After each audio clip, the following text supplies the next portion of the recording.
Hello everyone, this is Nagarjun and you're watching me on நான் மனிதன். நீங்கள் எல்லாம் ஆரோக்கியமாக நிம்மதியாக சந்தோஷமாக இருப்பீங்க நம்புகிறேன். ஸோ இன்றைக்கி நம்ம வீடியோவில் பார்க்க போகிற விஷயம் என்னன்னு பார்த்தீங்கன்னா, டைட்டானிக் கப்பல் மூழ்கவே இல்லை, அது எப்படிங்கிறத பார்ப்போங்க.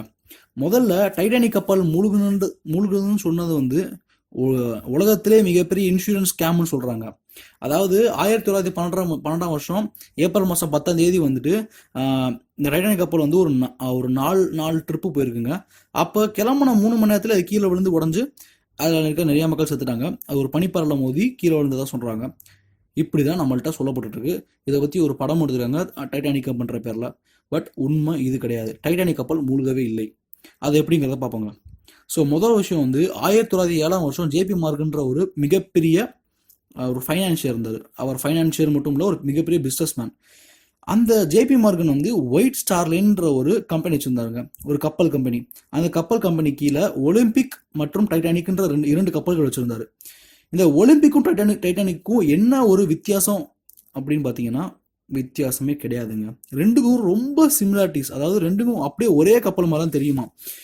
எப்படின்னா லே அவுட்லேருந்து அதோட பிளான்லேருந்து எல்லாமே ஒரே மாதிரி தான் இருக்கும், வெளியும் சரி உள்ளவும் சரி. அதுக்கு மேலே இன்னொரு முக்கியமான விஷயம், ஒலிம்பிக்குக்கும் சரி டைட்டானிக்கும் சரி வெளியே வந்து அந்த வெளியே பேர் எழுதப்பட்டே இருக்காது. அதனால இது ரெண்டுமே பார்க்க ஒரே மாதிரி கப்பல்களாக தான் இருக்கும். ஸோ ஒரு நாள் என்னாச்சு, ஒலிம்பிக் கப்பல் வந்து ஒரு ட்ரிப்பை போயிருக்கப்ப ராயல் நேவின்ற ஒரு போர்க்கப்பல் மேலே வந்து மோதிருச்சுங்க. சைடு வாக்கில் மோதினால அவரோட லெஃப்ட் சைடில் நிறைய டேமேஜ் ஆயிருந்துச்சுங்க. அதனால என்ன ஆச்சுன்னா, அந்த கப்பல் போகிறப்ப ஃபுல்லாமே வந்து கொஞ்சம் லெஃப்ட் சைடு டில்ட் ஆகி, அதாவது லெஃப்ட் சைடு கொஞ்சம் சாஞ்ச மணிக்க தான் வந்து அது போகும் அந்த ஒலிம்பிக் கப்பல். அதில் நிறைய வந்து அந்த டர்பைன்லேயும் சரி சைடில் அந்த மெட்டல் பாடியிலையும் சரி நிறையா வந்து டேமேஜ் ஆன காரணத்தினால அதுக்கு வந்துட்டு ஒரு $1,00,000 அந்த காலத்து காசுபடி $1,00,000 தேவைப்பட்டிருக்கு அந்த ஜேபி மார்கனுக்கு சரி பண்ணுறதுக்கு. இதை போய் இன்சூரன்ஸ் கம்பெனி கேட்டால் அதை வந்து கொடுக்க மாட்டேன்னு சொல்லிட்டாங்க. இதை வந்து எப்படி சரி கட்டுறது அப்படின்ட்டு யோசிச்சுட்டு இருந்தாப்புல. அப்போது டைட்டானிக்ன்ற கப்பல் வந்து கட்டப்பட்டுக்கிட்டு இருக்க ஸ்டேஜ் தான் இருந்துச்சு. அதாவது அந்த கப்பல் வந்து ஃபுல்லாக கட்டி முடிக்கப்படல, ஒரு 90% தான் கட்டி முடிக்கப்பட்டிருந்தது. அப்போ என்ன பண்ணார், இந்த தெளிவாக டைட்டானிக் கப்பலை வந்து கட்டி முடிச்சிட்டோம் அப்படின்ட்டு ஒரு அறிக்கை விடுறாரு. இது வந்து ஒரு மிகப்பெரிய சொகுசு கப்பல், இதில் நீங்கள் பயணிக்க செய்யலாம் அப்படின்ட்டு மிகப்பெரிய விளம்பரங்கள்லாம் விடுறாரு. அப்போது அவர் கையில் வந்து அந்த டைட்டானிக் கப்பல் கட்ட வச்சிருந்த மிச்ச காசை என்ன பண்ணுறாப்புல, அந்த ஒலிம்பிக்கு செலவு பண்ணி அந்த அந்த டேமேஜ் எல்லாம் சரி பண்ணிடுறாரு. சரி பண்ணிட்டு என்ன பண்ணுறாரு, அவர் வேணும்னே வந்துட்டு அந்த கேப்டன் கிட்ட சொல்லி அந்த பனிப்பாறையில் மோத சொல்கிறாரு. ஏன்னா நீங்கள் பார்த்துருப்பீங்க, கிளம்புன 3 மணி நேரத்துலேயே அந்த கப்பல் வந்து மூழ்கி அது செத்துரும், அந்த கப்பல் வந்து கீழே வந்துடும். ஆனால் அவங்க போட்ட பிளான் படி என்னன்னா, கப்பல் வந்துட்டு பனிப்பாறையில் மோதினால முன்பகுதி முழு டேமேஜ் ஆகிறது தான் பிளானு. பட் வந்துட்டு அது ஏற்கனவே வந்து லெஃப்ட் சைடு நிறைய அடி வாங்கின காரணத்தினால கப்பல் வந்துட்டு லெஃப்ட் சைடு கவுந்து எல்லாரும் மக்கள் செத்து ரொம்ப சிலர் மட்டும் தான் உயிர் பிழைப்பாங்க.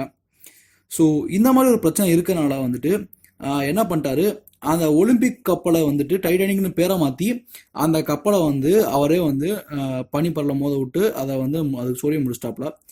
அதுக்கப்புறம் வந்துட்டு அதில் வர இன்சூரன்ஸ் காசை வச்சுட்டு திரும்ப வந்துட்டு இன்னொரு கப்பலை வந்து செஞ்சுட்டாருங்க.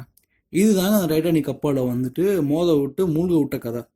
ஆனால் இந்த சினிமாலையும் இந்த நிறைய வர புக்ஸில் எல்லாத்துல எடுக்கப்பட்ட ரெஃபரன்ஸ் எல்லாமே அப்படின்னா, டைட்டானிக் கப்பல் வந்துட்டு அது ஒரு காதல் காவியமாகவும் சொல்லி மறைச்சிட்டாங்க, அந்த உண்மையை ஃபுல்லாமே மறைச்சிட்டாங்க.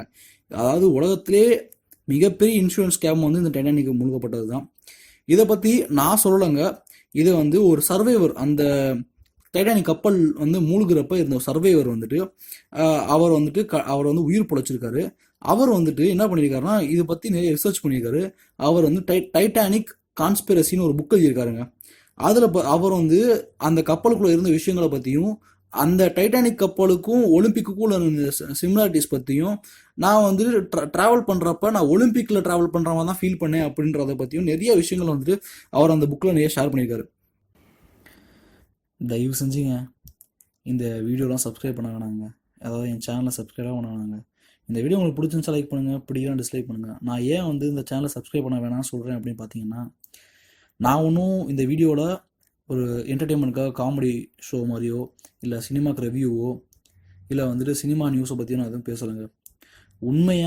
உண்மையான விஷயங்கள், மறைக்கப்பட்ட உண்மைகள், இலுமினாட்டி இலுமினாட்டி பற்றின சப்ஜெக்ட்டு, ப்ளஸ் எந்தெந்த விஷயங்களை வந்துட்டு இலுமினாட்டிகள் நம்ம தெரிஞ்சுக்கக்கூடாது, அந்த அரசாங்கம் நம்ம இந்த விஷயங்களை தெரிஞ்சுக்கக்கூடாதுன்னு நினைக்குதோ அந்த விஷயங்களை தேடி கண்டுபிடிச்சி அதை பற்றி ரிசர்ச் பண்ணிவிட்டு பல பாயிண்ட்ஸ் கலெக்ட் பண்ணிவிட்டு அதுக்கப்புறம் ஒரு வீடியோ ரிலீஸ் பண்ணுறேங்க. இதெல்லாம் எதுக்குங்க என் சேனலை சப்ஸ்கிரைப் பண்ணிவிட்டு. ஸோ என்னோட சேனலோட லோகோ வந்து கடைசியாக அந்த வீடியோ முடிகிறப்போ வரும். அதை நீங்கள் அமுக்குனீங்கன்னா என் சேனலுக்குள்ளே போகும். அதில் இதே மாதிரி நிறைய வீடியோஸ் பேசியிருப்பேன். பிடிச்சிருந்தா பாருங்கள். இன்னொரு முக்கியமான விஷயம், நான் நிறைய பேர் தேங்க்ஸ் சொல்லிக்க விரும்புகிறேன். ஏன்னா என் சேனல் வந்து 1000 சப்ஸ்கிரைபர்ஸ் தொட்டுருச்சு. ஸோ என் வீடியோ என் சேனல்லையும் பிடிச்சு நிறையா பேர் சப்ஸ்கிரைப் பண்ணுறதுக்கு ரொம்ப ரொம்ப நன்றி. அடுத்த கூடிய விரைவில் இன்னொரு வீடியோட சந்திக்கிறேன். நன்றி, வணக்கம்.